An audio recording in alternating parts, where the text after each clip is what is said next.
guys, thank you for watching. This is the Windows Champ. Welcome back to the channel. I'm going to give you guys a quick overview of the Microsoft Office channel. One thing I'll say, when you go to purchase a copy of Microsoft Office, you'll find that there are quite a few choices. Overwhelming number of choices, which typically has customers coming to me asking me which one should they use, which one's right, which one, which one's going end of life, which one is new, and a number of other questions around downgrading and migrating and activation. But for the most part, let's just start with, when it comes to Microsoft Office, what are your choices? What are the differences? We'll jump right into that. Best way to start is to lay a foundation and take a look at the actual roadmap and life cycle. So the dates on this chart are end of life, not end of support. So this is when a product was launched and when it goes end of life and it's not available anymore, or manufactured by Microsoft, I should say. Some distributors stock up on these products and extend it past these dates. Very normal, but very important. Always be careful where you buy these products from. They are pirated. They are heavily pirated. If you search the web for Office 2013 or 2010, you'll still see that you can buy it, but odds are those products are pirated because they've been end of life and not manufactured since those end of life dates. So if you look at the top products in the multicolors, these are the perpetual licenses. You pay once and you own it for good. It's yours. The downside is when a new version comes along, you would have to go buy that new version. Versus the new sort of offering down at the bottom in blue, the Office 365, which is an annual subscription. And as long as you stay subscribed, you'll always get access to the new versions that come out. And that's why they call the name Office 365 rather than taking a year and tagging it to it. So that's the first thing you have to decide is, am I going to just pay once and own that version for good? Or am I going to go the annual subscription route where I'll always have access to the latest and greatest Office features and version? So, but Office 10 in the upper left, you can see it went end of life in 2013. And Office 2013 came along and launched, and then it went end of life in 2015, where Office 2016 was launched, and so on. You can see that. We can even predict that Office 2022 will launch in September of 2021, along with the estimated end of life date. So that's a choice. You've got to decide, am I going to pay once and own it, or am I going to go the subscription route? And we'll go from there. Let's take a look at this quick chart that helps answer a lot of questions I get. The primary question, a really important one to know, is downgrade rights. I have a lot of customers, they still want to stick with Office 2010 or 2013, and they ask me, can I buy 2016 or Office 2019 and have downgrade rights? All of these versions on the left, except for those last two, Volume and ISV editions, the Volume and ISV editions are the only one that allow downgrade rights, and that's because those licenses are typically tied to an ISV or tied to an end user company. Larger companies that buy a volume agreement for Office Standard or Pro Plus, they have downgrade rights. They have access to the older media and key. But these, the versions that are considered OEM or retail that you can typically buy in a store, or retail, Amazon, Sam's Club, Costco, those kind of things, they do not have downgrade rights. They get you specifically access to that version, and you can't downgrade. And of course, Office 365, typically it's going to make you run the most current version. It's not going to let you load an older version. It's an annual subscription. It locks you into the most current version. So keep that in mind. I've got the different channels, whether it's physical, a physical product or not, whether you can downgrade, what sort of home use. If you're a business or an OEM building an appliance, you can't use the home and student edition. That strictly has license terms for home use or student use only. Whether you can download it, and then end user info required. So typically all of these Office 365's annual subscription is going to be tied to an end user. Got to have that. Where the OEM versions at the top, the home and business, not necessarily tied to an end user, but it will require an email to activate it. You guys have any issues around activating your Office as an OEM? Give me a call, shoot me an email. I have a document that kind of give you some steps to get through activating an Office product when you actually don't know who's going to own it. I can help with that. Let's move on. Let's talk about free or low-cost options. So the one question I get too is, is there a free version of Office? And there actually is.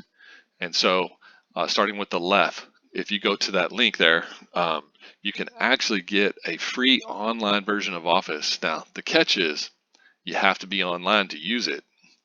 It's not an offline experience, so it runs from a website. And Microsoft doesn't promote this very much, but it's there. And if you go out there, you can use Word, Excel, PowerPoint, and those applications in a web browser for free. So just know, not promoted.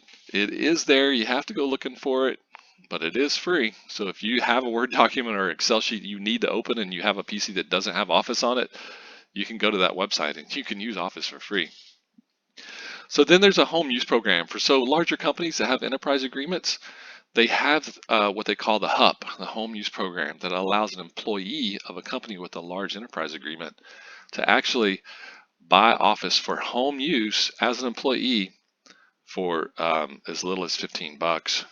So you have to find the person in your company that runs that program, because you have to have the program code that's tied to your company to get access to it.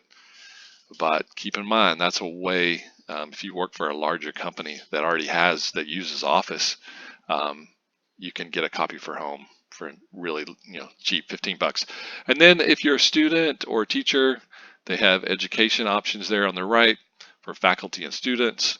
And obviously, if you're attending a school, you should always ask about getting access to the Office 365 education product. Now for home use, for us people that just want to load Office at home on a computer or a few computers, there's a few choices. Office 365 Home on the left, Personal in the middle, and then you've got the one-time purchase where you buy it and you own it, the Home and Student on the right. And you've got to decide, do I want to pay 100 bucks a year or 70 bucks a year, or do I just want to pay 150 bucks and own it outright? The main difference here is the Personal one is for one PC, where the home one actually will allow you to load up to 6 PCs or a Mac, and so you can kind of share that with the PCs at home for that 100 bucks a year. I have a lot of people that use that one because they typically have a family, want to load it up on a couple of different laptops or computers. They go with the home. If it's just you don't need the extra copies. Get the Personal edition, 70 bucks a year. You'll always have the latest and greatest Office features. And then on the right, you'll pay once, but you'll be locked into 2019. So when that Office 22 comes along, you won't have access to it. But that's usually pretty good for a lot of people. They don't want to get a subscription, so they just pay once and then they own it. If you're a business, you've got quite a few other choices. I'm going to mention a few of them here. The Business Premium, and the Business Essentials. And a lot of the difference is the services at the bottom, whether you actually want, with the Premium in the middle, if you want to add email, Exchange account, and have hosted Exchange and SharePoint for your employees. So you'll pay about $12.50 a month. You typically have to pay a year at a time, even though these are monthly prices. You're going to pay for a year at a time minimum. But you can see the options that come with each of those. And those are subscriptions that you typically will locked into for a minimum of a year. But if you just want to pay once and own it for good, you've got Home and Student on the left, Home and Business in the middle, and then you've got the full-blown Professional, which is, you can see from the list price, $439.99. Pretty expensive, but that's going to get you publisher and access in addition to the other standard products. Again, the main difference with these is no downgrade rights. And the huge advantage is you pay once and you own it for good. List price shown there. If you're a bigger company and you want to buy into some volume licensing, these are the volume licensing options. If you're a reseller or an OEM reselling these, you have to know the end user's information, their company info and email. It starts an open volume agreement and ties into the product into that volume agreement. It's an electronic email deliverable. There's a minimum quantity 5. If you don't need 5, we have sort of some ways around that to add in some filler parts, but ultimately minimum 5. And it's all tied and managed with the Microsoft Volume Licensing Service Center website, with the 3 options there: Standard, Pro Plus, and then of course you can get Excel and Word by themselves as well. So if you just want Excel or you just want Word, you can see those options there. And then again, we kind of talked about these already, but I just want to sort of wrap them up on one screen. So you've got your Office 365 Home, which again is up to 6 systems, $100 a year. In the middle, you've got the personal one, which was the $70, and then the business premium on the right, which adds the hosted exchange. Sort of a quick combo slide that we've already covered. That's it for Office. Again, you guys have any questions on Microsoft Office? If you're an OEM, you want to try to bundle Office with your solution, or if you're just a person that wants to buy Office for your own use or your own company use, reach out to us here at Arrow. That's my email. Get in touch with me today. Again, thank you guys for watching.